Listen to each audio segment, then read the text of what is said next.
Tayong mga Pilipino, isang lahing kilala sa buong mundo, hindi lamang sa tapang, tiyaga at sa sipag, kundi sa ating malalim na pananampalataya sa Diyos.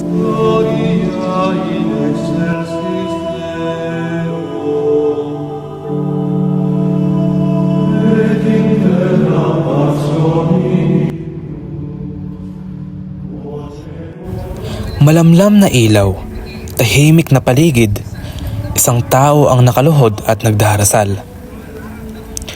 Tahimik, walang tunog, maliban sa bulong ng isang pusong umaasa. Isang panalangin na maaaring tahimik, ngunit kayang umalingaw-ngaw hanggang langit. Minsan ang pananampalataya ay sinusubok sa simpleng sitwasyon. Sa gitna ng tukso, pinipili natin ang tama. Sa bawat pahina, bawat talata ay puno ng pag-asa, pangako at pagmamahal. Sa mga panahon ng pagkalito, ang Biblia ang nagbibigay liwanag sa atin. Pag nasa church ako, ramdam ko ang presence ni God. Religious ako. Ang pagiging relihiyoso ay hindi lamang nasusukat sa dalas ng pagdarasal o pagdalo sa misa. Ito rin ay nasusukat sa simpleng gawain ng pagmamalasakit sa kapwa at sa tahanan ng Diyos. At sa bawat maliit na gawain ng kabutihan, naroon ang Espiritu ng Diyos, pagkat ang tunay na relihiyon ay isinasabuhay sa puso, sa gawa at sa kapwa. Ang pagiging relihiyoso sa pagbabahagi ng salita ng Diyos ay makikita sa layunin ng puso. Kung ang isang tao ay nagsasalita hindi lamang para sa sariling papuri, kundi para sa kaluwalhatian ng Diyos, iyon ay relihiyoso. Hindi ito basta pagtuturo lamang, kundi isang anyo ng pagsamba. Ang pagbabahagi ng salita ng Diyos ay hindi lamang gawaing panlabas.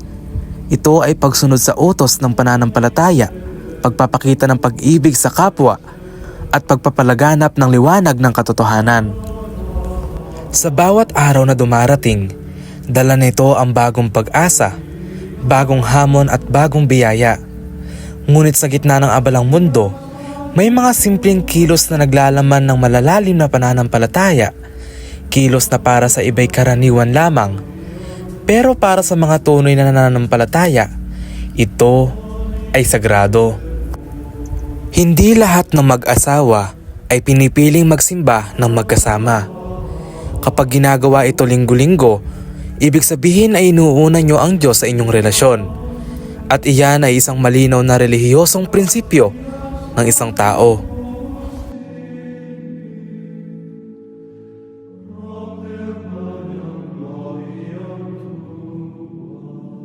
As a Christian, ano yung connection ko kay Lord?